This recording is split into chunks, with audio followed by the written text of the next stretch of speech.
Bismillahirrahmanirrahim. Assalamualaikum warahmatullahi wabarakatuh.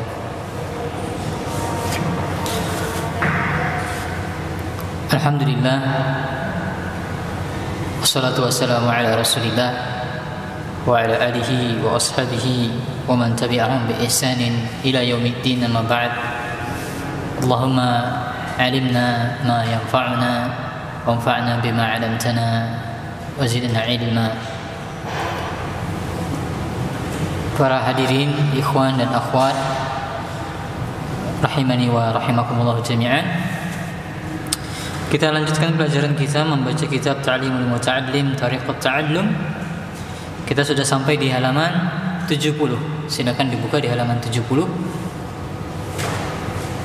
Sebagaimana tadi kita telah dibahas, telah disampaikan, tema kita pada kesempatan malam hari ini intinya adalah tentang at-tasabbut, yaitu keteguhan. Ya, keteguhan. Nah, yang menarik adalah, coba diperhatikan, kita sedang di dalam pasal ketiga, yaitu pasal tentang memilih ilmu, memilih guru, memilih teman, dan ketekunan atau keteguhan. Ini judul pasalnya. Akan tapi kalau kita perhatikan, ternyata setelah dibahas Al-Imam Zarnuji,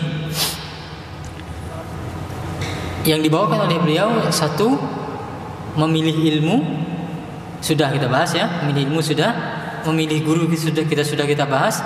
Ternyata sekarang beliau berpindah ke ketekunan atau keteguhan. Baru setelah itu memilih teman.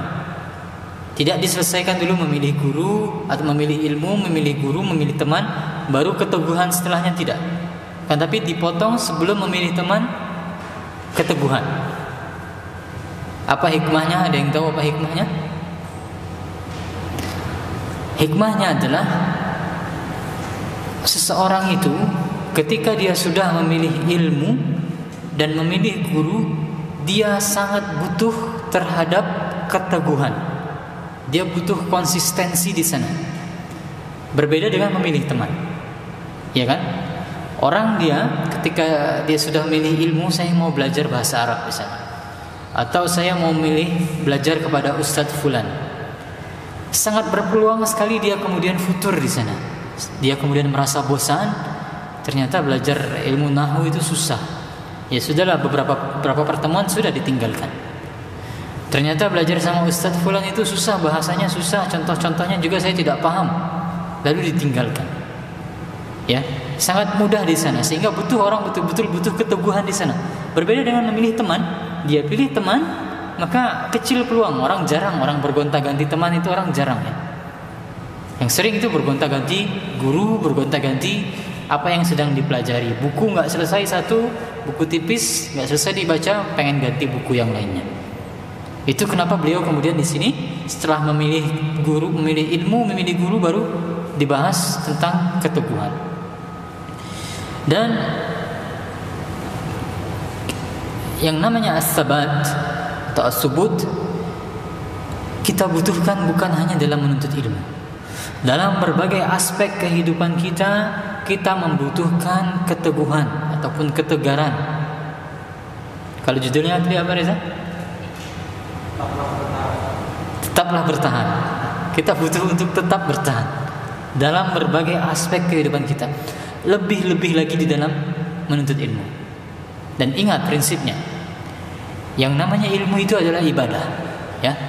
Yang namanya ilmu adalah ibadah, maka karena kita sedang beribadah, pasti setan di sana akan mengganggu.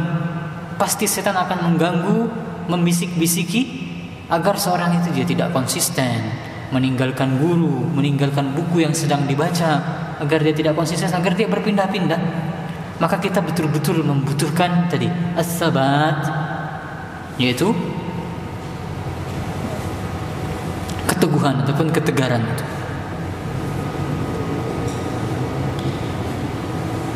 Baik, kita baca kata Burhanuddin atau Burhanul Islam Az-Zarnuji, wa'lam anna as-sabra was-sabata as-sabata aslun kabirun fi jami'il umur walakinnahu azizun. Nah, ini yang saya sebut tadi.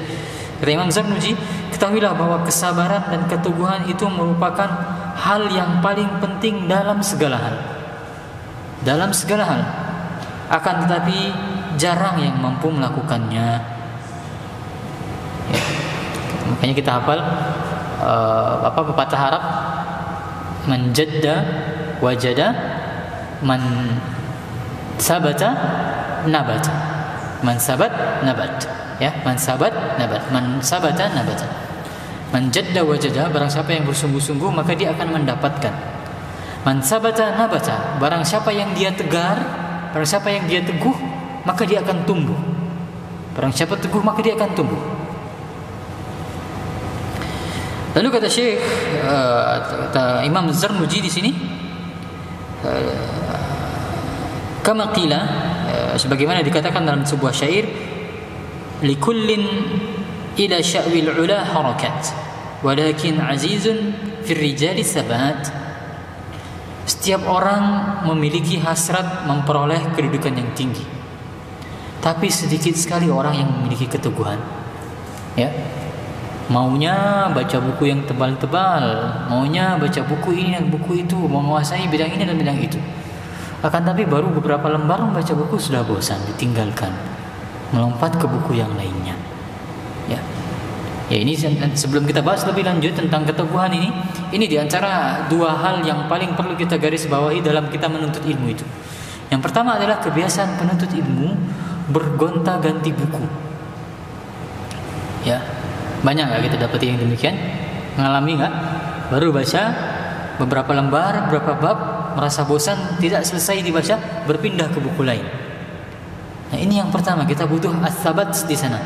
Butuh keteguhan dalam kita membaca buku, dalam menekuni sebuah cabang ilmu.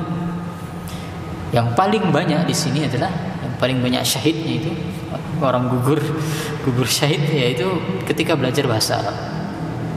Ya. Belajar bahasa Arab itu Masya Allah luar biasa. Banyak sekali orang-orang berguguran, belum selesai belajar ilmu nahu. Di Jogja yang ma'ruf belajar kitab Muyasar, belajar nahu dari kitab Muyasar, baru beberapa pertemuan susah, ditinggalkan. Belajar asma wa sifat, belajar tentang sifat-sifat Allah, susah, ditinggalkan. Ya. Bahkan kata para ulama, kalau kita belajar satu cabang ilmu, kalau kita memang tidak mengerti, maka tetap hadir, ya, tetap hadir di sana. Mudah-mudahan Allah kemudian memberikan pemahaman pada pertemuan-pertemuan sebelumnya. Atau bahkan sebagian ulama, para ulama kita ya, Syekh Shalih Al-Utsaimin juga meriwayatkan, banyak para ulama itu, mereka ketika mereka mengkhatamkan satu buku itu tidak mengerti. Sudah selesai membaca satu buku tidak mengerti, barulah Allah berikan kesempatan lainnya untuk membaca buku itu kembali, baru mengerti pada kesempatan yang kedua, baru mengerti pada kesempatan yang ketiga.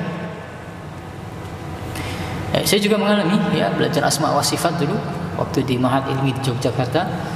Di sini di kota di Jogja waktu masih S1, belajar asma wa sifat tidak terlalu mengerti, bahas qawaidul muslah waktu itu. Bahas qawaidul muslah tidak terlalu mengerti sampai khatam. Alhamdulillah sampai khatam. Tapi banyak dari bagian begitu yang saya tidak mengerti. Lalu alhamdulillah Allah pertemukan saya dengan seorang syekh kemudian ketika saya S3, membahas kitab yang sama. Dibahas kitab yang sama dengan seorang syekh dari Baghdad, dari Irak, baru saya mengerti di sana. Yang dibahas sama. Ya, maka ini kata para ulama, kalau tidak mengerti tetap hadir. Ya. Kalau mengerti tetap hadir, kita insya Allah tetap dapat keutamaan hadir di majelis ilmu. Ini yang pertama. Yang kedua adalah tadi ya, tidak sabar dengan membaca buku atau menekuni suatu cabang ilmu. Yang kedua, tidak sabar dengan guru. Tidak sabar dengan guru, gampang bergonta-ganti guru. Ya. Jangan gampang bergonta-ganti guru. Kalau memang disebabkan oleh kebosanan ya.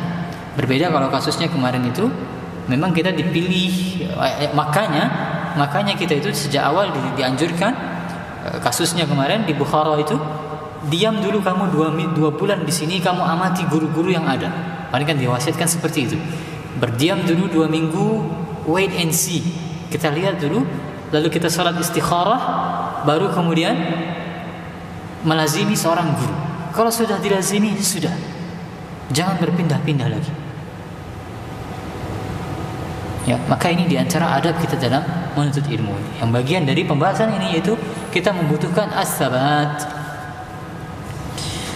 Lalu kata Imam Az-Zarnuji, "Fayanbaghi li talibil ilmi an yasbuta wa yasbira ala ustazin wa ala kitabin hatta la yatrukahu abatan." Nah, ini dia.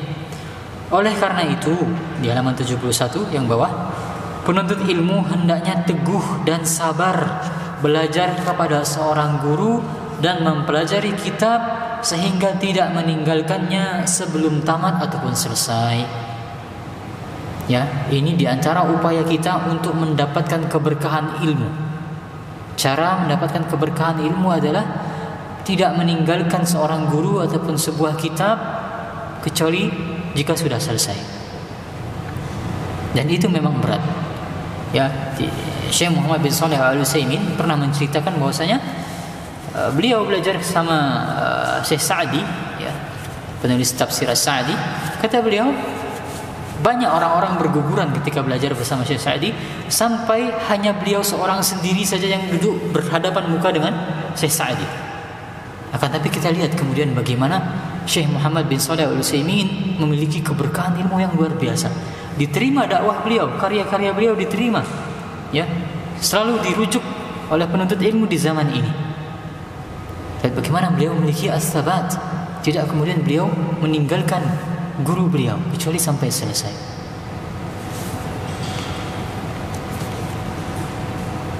Wa ala fannin hatta la yastaghila bi fannin akhar qabla an yutqina al-awwal.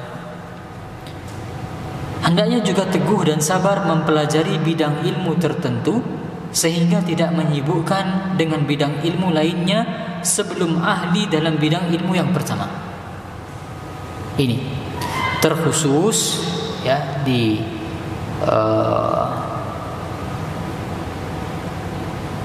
disampaikan oleh Syekh Muhammad bin Shalih Al-Utsaimin di syarah kitab Hilyah Thalibil Ilm.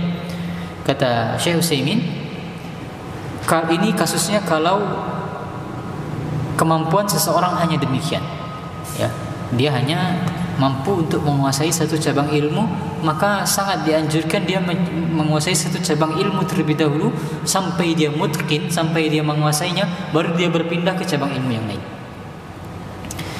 Kan tapi kata Syekh, memang ada orang-orang yang Allah berikan dia kelebihan, orang berikan dia kecerdasan yang lebih, sehingga meskipun dalam waktu yang sama dia mempelajari beberapa cabang ilmu, dia bisa menguasainya secara bersamaan. Ya, dia bisa menguasainya secara bersamaan, dan ini banyak kita dapati, ya. Memang Allah, zalika fadlullahi yu'tihi man yasha. Keutamaan yang Allah berikan kepada sebagian orang. Ya. Baik itu contohnya dia bisa menguasai beberapa cabang ilmu agama. Ini contoh yang kita dapati di hadapan kita. Yang juga banyak kita, kalau kasusnya mahasiswa di UGM itu, Masya Allah, sebagian mahasiswa itu secara dunia kita tidak bisa mengalahkannya, ya. Dalam hal agama juga sulit untuk mengalahkannya. IPK-nya Masya Allah luar biasa, ya. Orang pilihan di jurusannya masing-masing, orang-orang unggul berprestasi, banyak sekali ikut kompetisi robot internasional. Akan tapi Masya Allah, ilmu agamanya juga luar biasa, membaca kitabnya juga luar biasa. Ini banyak sekali orang-orang di sekitar UGM itu. Semoga Allah memberkahi mereka semua. Ya, nulis jurnalnya, jurnal internasionalnya sudah tidak terhitung. Tulisan-tulisan agamanya juga diupload di muslim.org.id, muslimah.org.id juga sudah tidak terhitung. Orang-orang yang memang Allah berikan dia kemampuan yang lebih.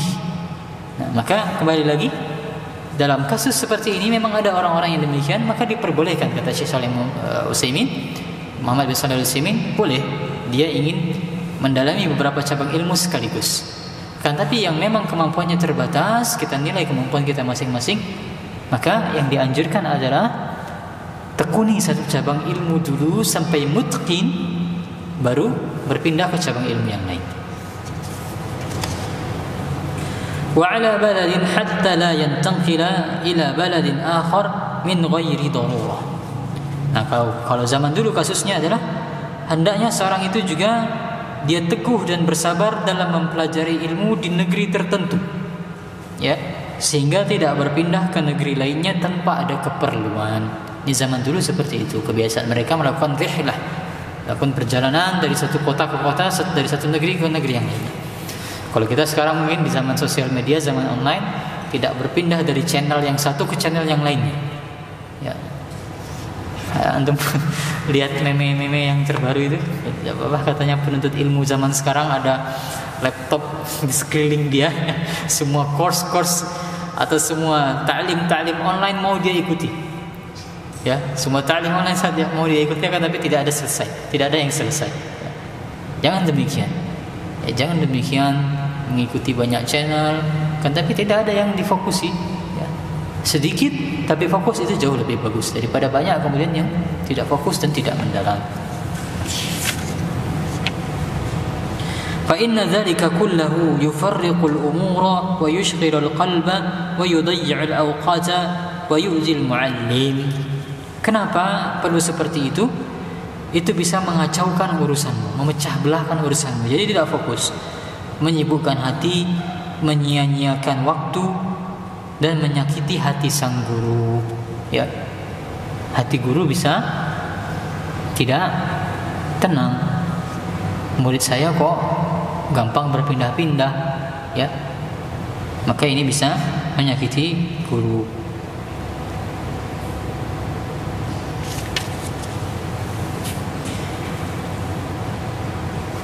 Wa yanbaghi an yasbira 'amma turiduhu nafsuhu wa hawahu.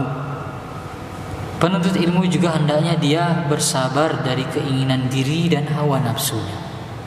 Ya, bersabar dari keinginan diri dan hawa nafsunya. Termasuk hawa nafsu dan keinginan diri itu, wallahu alam, nanti sepertinya kita bahas di pasal-pasal berikutnya, yaitu pembahasan tentang bagaimana penuntut ilmu itu dia memperhatikan makanan dan juga memperhatikan tidurnya. Ini termasuk yang selalu dibahas oleh para ulama kita yang menyampaikan adab penuntut ilmu. Ya. Makanan itu makanlah secukupnya saja. Jangan seorang penuntut ilmu yang sungguh-sungguh jangan berlebih-lebihan dalam hal makanan. Kalau anda mau baca pembahasan yang cukup dalam dibahas oleh Ibnu Jama'ah dalam Tazkiratus Sami', sampai di list sama Ibnu Jama'ah, ini semestinya makanan-makanan yang dimakan oleh penuntut ilmu, ini yang semestinya dijauhi makanan oleh penuntut ilmu. Ibnu Jama'ah kemudian membawakan perkataan Imam Syafi'i. Kata Imam Syafi'i, saya 16 tahun tidak pernah kenyang. Memang sengaja tidak mau kenyang, ya, agar tidak mengganggu aktivitas dia menuntut ilmu. Karena banyak sekali dampak negatifnya bagi penuntut ilmu kalau dia terbiasa untuk makan banyak dan terbiasa untuk makan kenyang. Termasuk juga dalam hal tidur, jangan sampai penuntut ilmu kebanyakan tidur. Dikit-dikit tidur, jangan sampai. Kalau kata Ibnu Jama'ah, ya, meskipun ini juga perlu kita kaji lebih lanjut. Kalau kata Ibnu Jama'ah, minimalnya penuntut ilmu itu 8 jam, jangan sampai lebih katanya. Kalau bisa kurang dan itu tidak membahayakan, maka kurang dari 8 jam tidurnya. Ya, meskipun diberikan catatan di kitab Tazkiratus Sami', ini perlu ini berdasarkan ilmu kedokteran di zaman dulu. Ya. Ya. Baik, qala syair, ada seorang penyair yang berkata, innal hawa lahuwal hawan bi'ainihi wa sari'u kulli hawan sari'u hawan. Sesungguhnya hawa nafsu adalah sesuatu yang hina. Barang siapa yang terkalahkan oleh hawa nafsunya, berarti terkalahkan oleh kehinaan.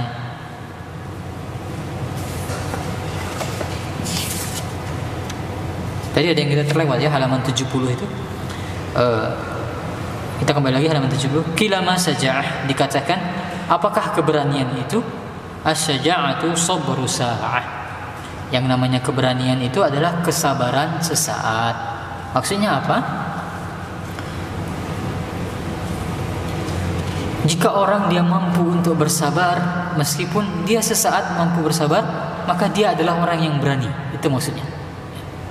Maka dia itulah orang yang berani. Orang yang berani adalah orang yang mampu untuk bersabar. Orang yang berani adalah orang yang mampu untuk bersabar, meskipun hanya sesaat saja.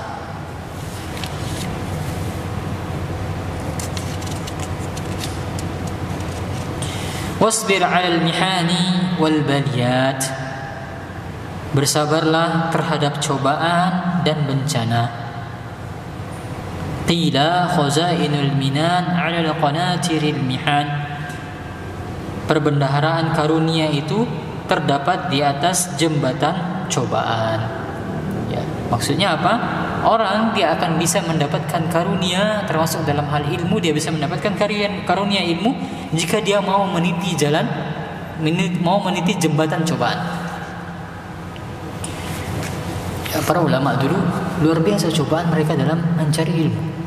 Imam Malik sampai dia harus menjual gentengnya, genteng rumahnya dicopot, dijual, agar dia bisa terus belajar, agar dia bisa menuntut ilmu. Ya. Syafi'i tadi juga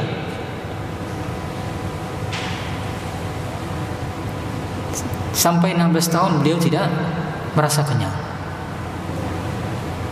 Kalau kata Imam Syafi'i, la yusluhu talabul ilmi illa limuflis. Tidak berhak untuk menuntut ilmu yang sungguh-sungguh, kecuali orang-orang yang dia itu siap untuk bangkrut. Ya, harus siap untuk bangkrut jika Anda meniti jalan ilmu yang sesungguhnya.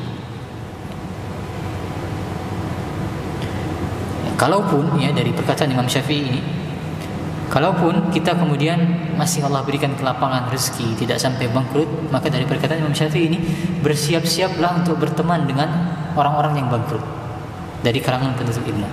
Ya. Maka betapa banyak orang-orang yang duduk di majelis ilmu itu pada hakikatnya mereka adalah orang-orang yang tidak berkecukupan. Ya, betapa banyak. Kan tapi para penuntut ilmu mereka tampak mulia sehingga kita tidak terlalu melihat. Ya, kita tidak terlalu melihatnya.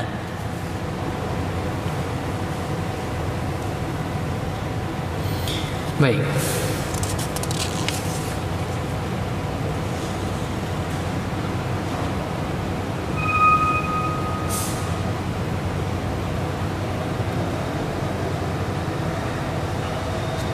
Lalu dibawakan di sini walaqad unshidtu wa qila innahu li Ali ibn Abi Thalib karamallahu wajha. Pernah dibacakan sebuah syair kepadaku yang ini dikatakan syairnya milik Ali bin Abi Thalib. Wallahu alam, sepertinya tidak sahih ini perkataan Ali bin Abi Thalib. Yang sahih ini adalah perkataan Imam Syafi'i. Ya. Perkataan Imam Syafi'i, sebuah syair, ala lan tanala ilma illa bisittatin. Ingatlah, ilmu itu tidak akan diperoleh kecuali dengan 6 hal. Ini penting sekali, sering dihafal ya. Dihafal, bahkan di sebagian masjid saya pernah dapati di Jawa Timur, sebagian masjid sebelum azan itu ada anak-anak kecil yang membacakan ini. Jadi dinyanyikan syair ini. Apa itu 6 hal? Sa'umbika an majmu'iha bibayanin. Kata Imam Syafi'i, aku akan menjelaskan semuanya kepadamu. Yang pertama adalah zaka'un. Dalam mencari ilmu engkau butuh satu kecerdasan. Yang kedua adalah hirsun, engkau membutuhkan semangat. Yang ketiga adalah istibarun, kesabaran. Bulghatun, yang keempat, yaitu bekal yang cukup, dalam artian kau butuh harta. Wa irsyadu ustad, butuh bimbingan ustad. Yang terakhir baru watuluz zaman, butuh waktu yang panjang. Tidak bisa ilmu itu didapatkan secara instan. Man rama ilma jumlatan zahaba anhu jumlatan, kata para ulama. Barang siapa yang dia ingin mendapatkan ilmu itu secara seketika, maka ilmu itu juga akan hilang dari dia secara seketika. Maka ilmu itu perlu tulus zaman, perlu waktu yang panjang untuk mendapatkannya. Maka itu penjelasan dari Imam Zarnuji di dalam kitab Ta'limul Muta'allim tentang keteguhan. Maka ingin saya tambahkan beberapa hal yang sebagainya saya kutipkan dari syarah Syekh Shalih Al-Utsaimin. Kata Syekh Shalih Al-Utsaimin, fa idza sabata al-'abdu balagha muradahu. Jika seorang hamba itu dia mau tegar dan mau teguh dan mau bersabar, dia akan bisa mendapatkan apa yang dia inginkan. Maka ini prinsip kita dalam kehidupan kita.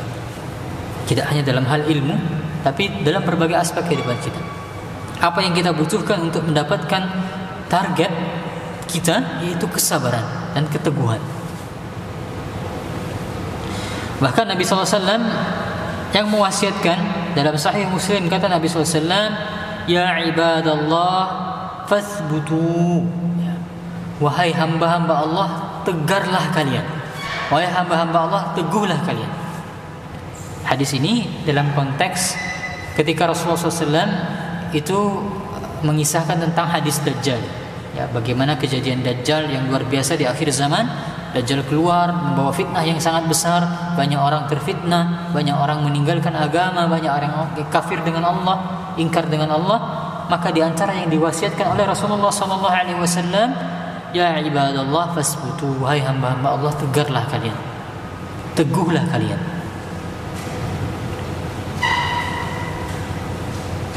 Dan kata Syekh, keteguhan itu lebih-lebih lagi sangat dibutuhkan di zaman kegoncangan, di zaman di mana cobaan dan fitnah itu tersebar luas. Ya seperti zaman kita sekarang. Bagaimana fitnah datang silih berganti. Fitnah bukan dalam artian fitnah tuduhan. Fitnah maksudnya adalah cobaan dalam hal agama, ya. Fitnah dalam hal agama maksudnya adalah cobaan dalam hal agama.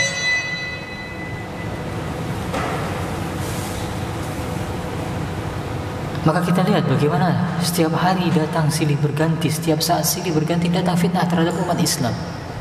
Ya. Bagaimana umat Islam dizalimi, ya. Bagaimana umat Islam ditindas di berbagai tempat, bagaimana para ulama usu mulai bermunculan, ya. Para ulama-ulama yang mengajak kepada kejelekan itu mulai diangkat ke mimbar-mimbar, datang fitnah silih berganti. Fitnah datang silih berganti, maka dalam kondisi seperti ini apa yang kita butuhkan yaitu as-sabat, keteguhan.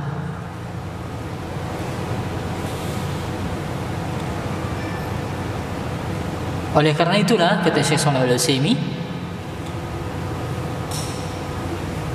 orang yang dia beribadah di zaman fitnah maka pahalanya sangat besar.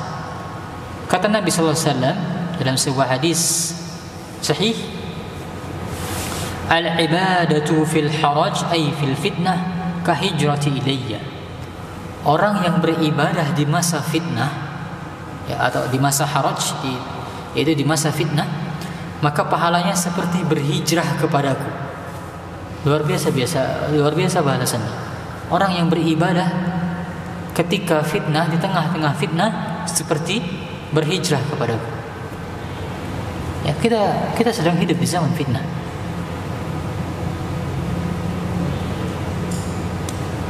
Ketika fitnah berkecamuk, maka pahalanya lebih besar orang yang beribadah di sana. Kenapa? Salah satunya adalah karena dia memiliki as-sabat, dia memiliki keteguhan. Ya. Dia bisa tetap beribadah kepada Allah di zaman fitnah. Ketika orang banyak terfitnah, dia meninggalkan agamanya. Sebagian orang kemudian dia menjadi kafir, dia menjadi murtad karena harta atau karena yang lainnya, dia terfitnah. Kemudian ada sebagian orang yang dia tetap beribadah kepada Allah karena dia memiliki as-sabat. Itulah kenapa kemudian dia bisa mendapatkan pahala yang lebih besar.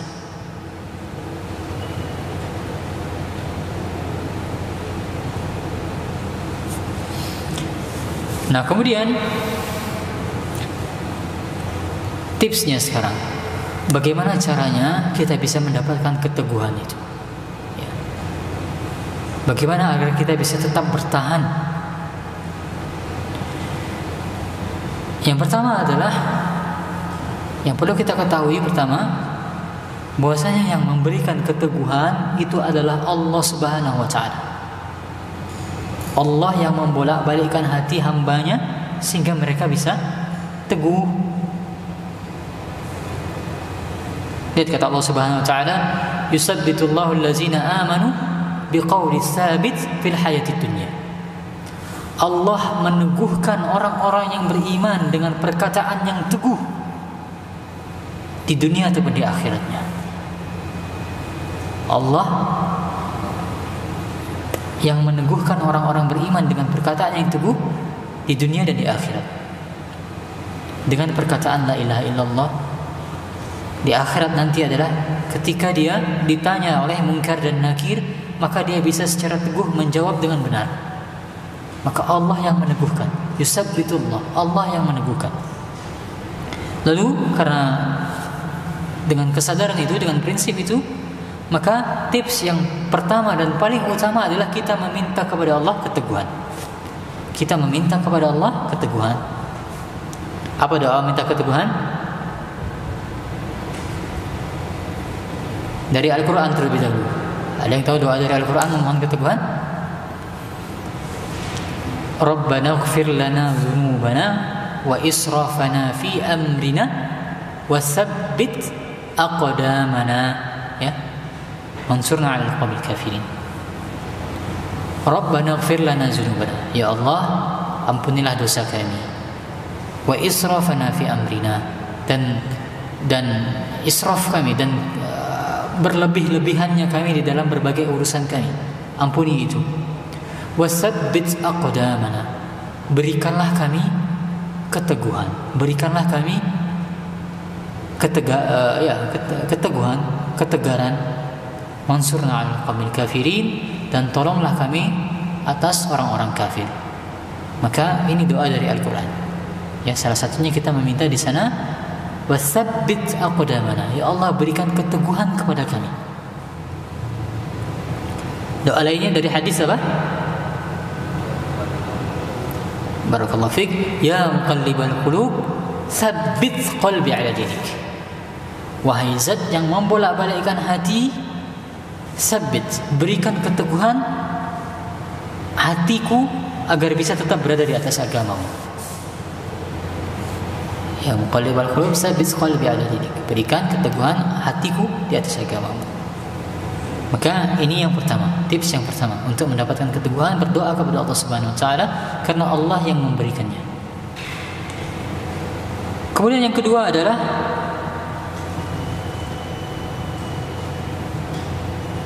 dengan melatih diri kita untuk terbiasa teguh.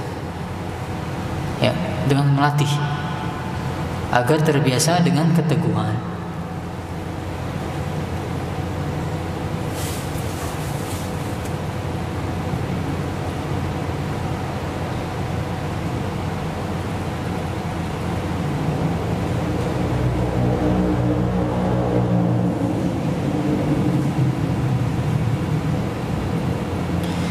Ya, perhatikan firman Allah Subhanahu wa Ta'ala dalam surat Ali Imran 200. Kata Allah Subhanahu wa Ta'ala, ya ayyuhalladzina amanu isbiru wasabiru warabitu.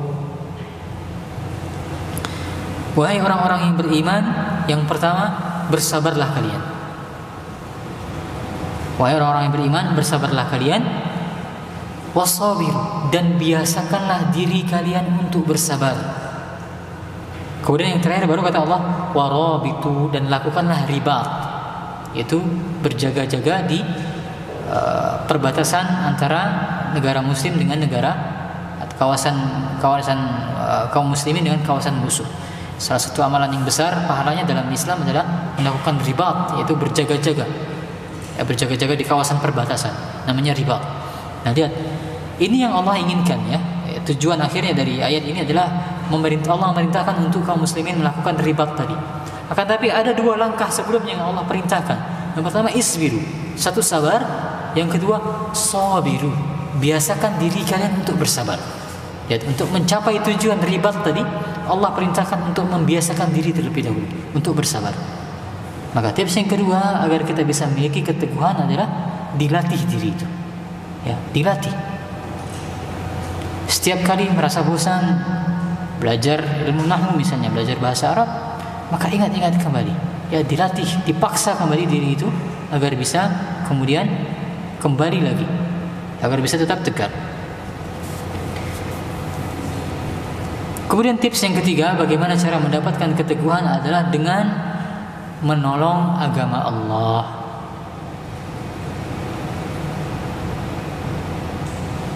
Kata Allah Subhanahu wa taala, "In tansurullaha yansurkum wa yusabbit aqdamakum." Jelas sekali di sini dari Allah. In tansurullaha yansurkum. Jika kalian menolong Allah, maka Allah akan menolong kalian. Ya. Jika kalian menolong Allah, balasannya apa? Yang pertama, Allah akan menolong kalian. Kemudian yang kedua, wa yusabbit aqdamakum, dan Allah akan meneguhkan kalian. Allah akan meneguhkan kalian. Sehingga di antara cara mendapatkan keteguhan adalah dengan menolong agama Allah. Apa maksud menolong agama Allah?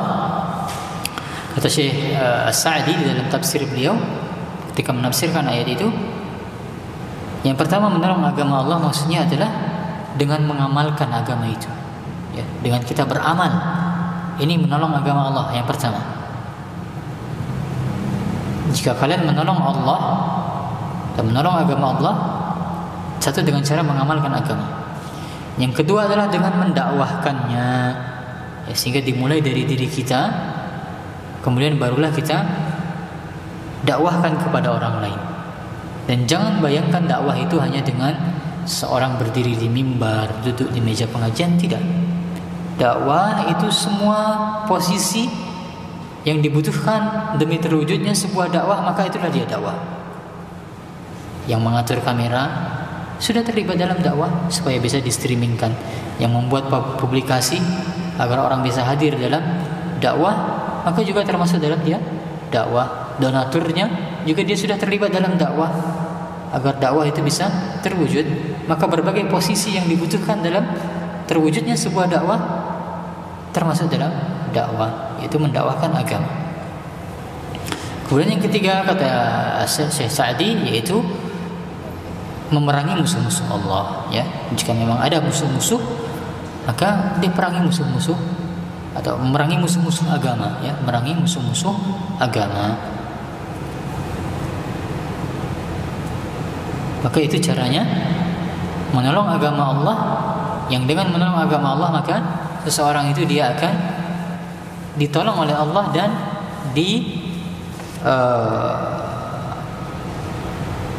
berikan keteguhan.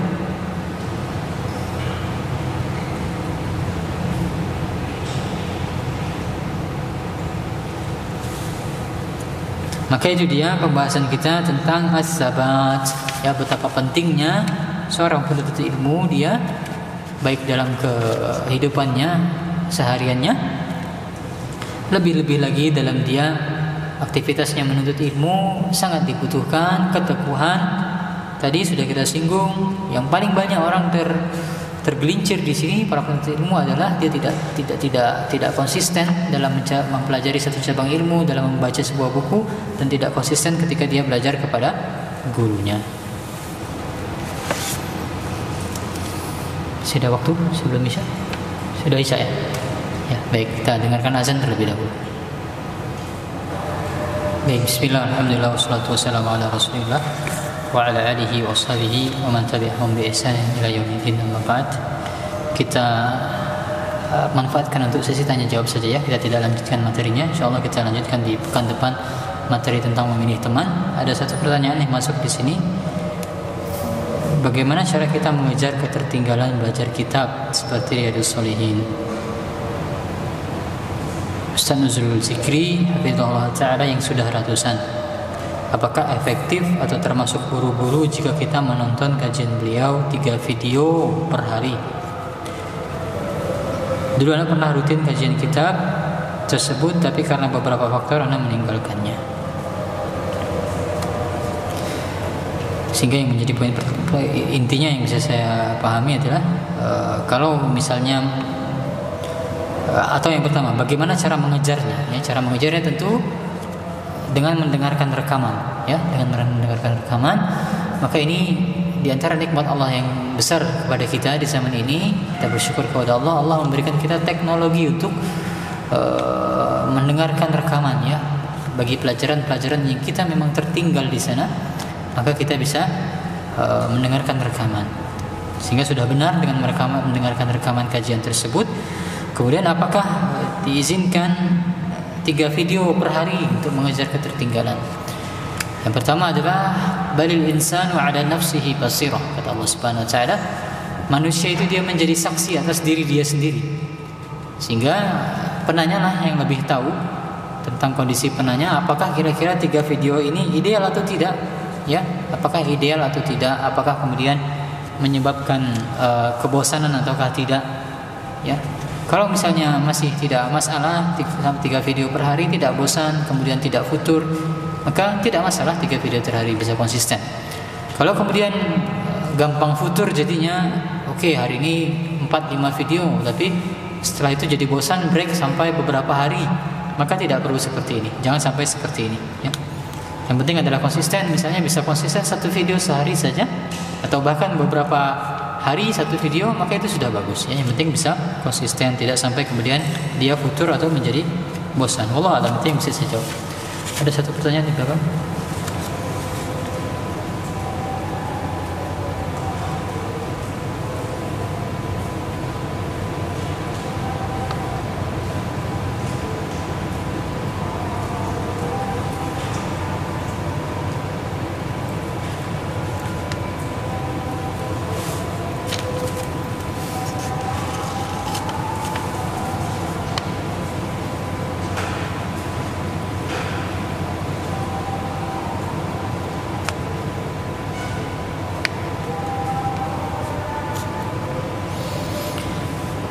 Mohon doanya untuk teman-teman yang sedang menyelesaikan tugas akhir, ya. Semoga Allah berikan kemudahan, semoga Allah berikan keberkahan.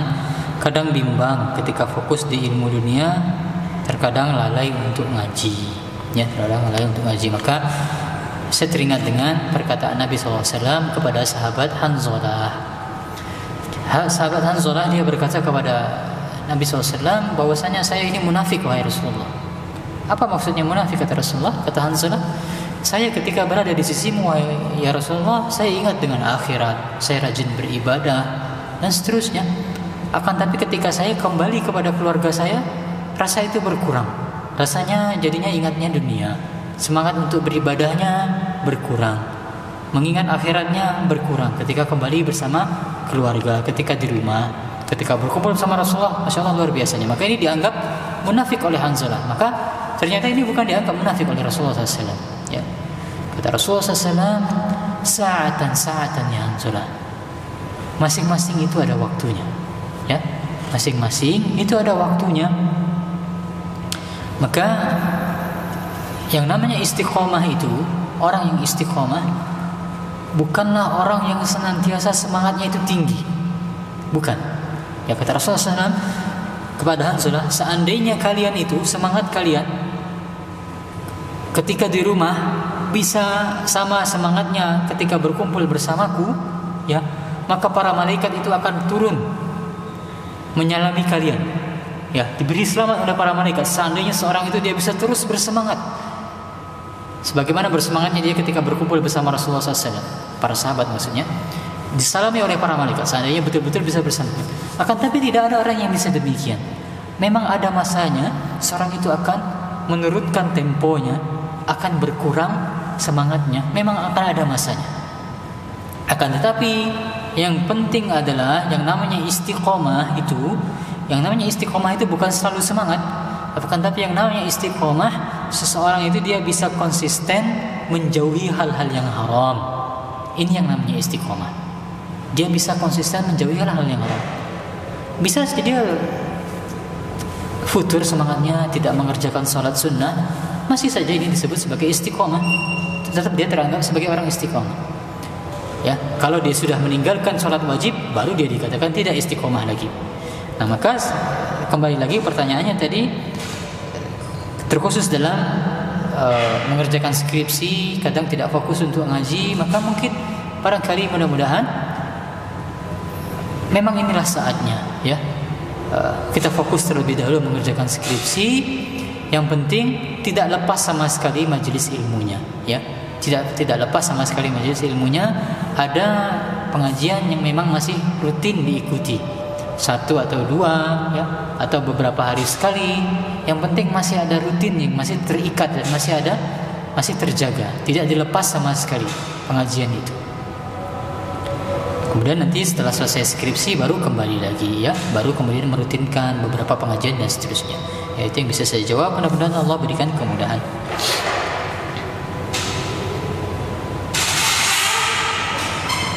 Bagaimana agar senantiasa rendah hati, terkhusus saat kita memiliki kemampuan yang dianggap sebagian orang lebih pada diri kita, dan rendah hati dalam belajar agar diri ini selalu tawadhu di hadapan Allah maupun manusia.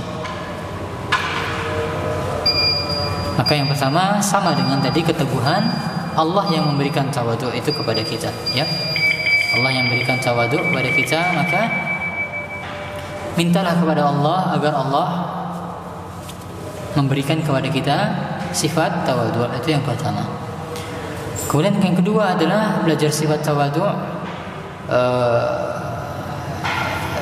dengan cara kita membaca kisah-kisah orang-orang soleh terdahulu. Lihat bagaimana kisah Umar bin Khattab.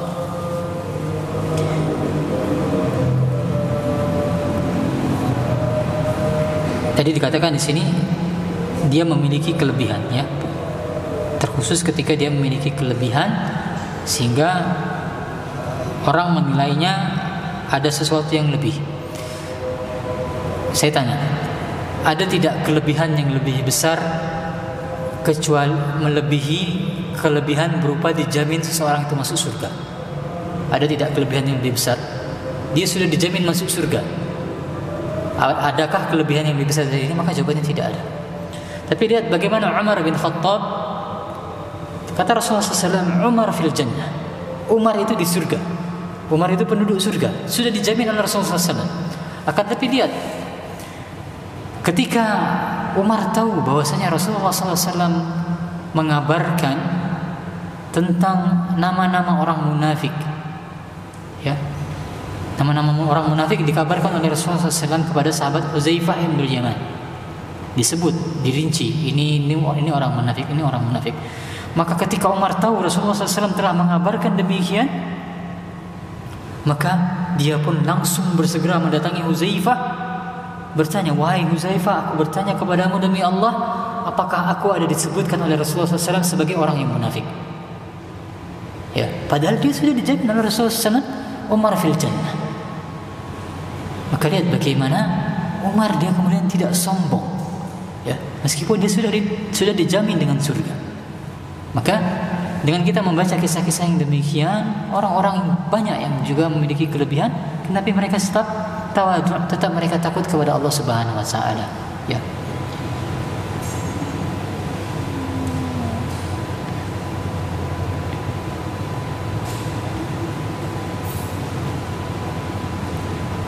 Ya, wallahu a'lam, itu yang bisa saya jawab. Cukup?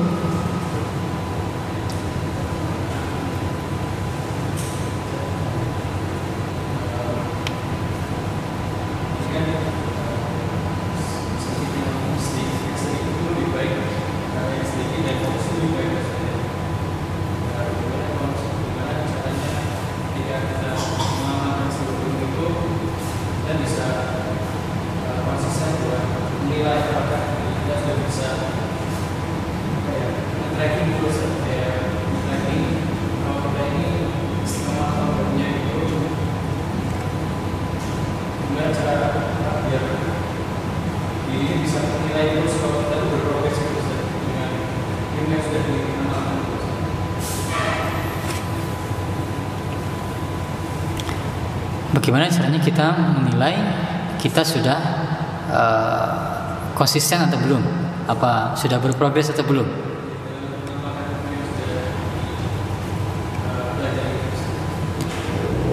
Dalam mengamalkan ilmu yang telah dipelajari, atau mungkin sebelumnya.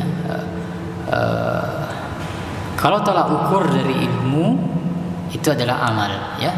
Tolak ukur dari ilmu itu adalah amal. Maka kalau kita ingin menilai ilmu kita itu sudah baik atau belum, maka kita lihat amalan kita, ya. Yang kita lihat adalah amalan kita. Nah, kemudian kalau amalan, salah satu tolak ukur amalan itu diterima atau tidak oleh Allah Subhanahu wa taala, ya, atau amalan itu baik atau tidak, maka salah satu tolak ukurnya adalah dia akan memanggil amalan kebaikan yang lainnya. Ya. Hal jazaul ihsani ilal ihsan. Bukankah balasan kebaikan itu dengan kebaikan yang lainnya? Ya. Balasan kebaikan itu dengan kebaikan yang lainnya. Begitu juga dengan kejelekan. Balasan kejelekan itu dengan kejelekan yang lainnya. Nah, maka kita lihat ketika kita sudah konsisten dengan satu amanat misalnya, ya, satu amanat, maka ada tidak kebaikan-kebaikan yang lainnya datang bersama kebaikan yang ini? Ya, karena salah satu prinsipnya tadi al jazaul ihsanu ilal ihsan. Balasan kebaikan itu adalah kebaikan yang lainnya, ya. Menjawab? Atau ada yang ingin ditanyakan lagi? Cukup. Wallahu a'lam. Reza, sudah cukup? Baik, kita cukupkan demikian. Yang mohon maaf atas keterbatasan ilmu saya jika tidak menjawab seluruh pertanyaan secara mendalam. Demikian, mudah-mudahan ada manfaatnya. Wassallallahu ala nabiyyina Muhammad wa ala alihi wa sahbihi wasallam. Subhanakallahumma wa bihamdika asyhadu an la ilaha illa anta astaghfiruka wa atubu ilaik. Assalamualaikum warahmatullahi wabarakatuh.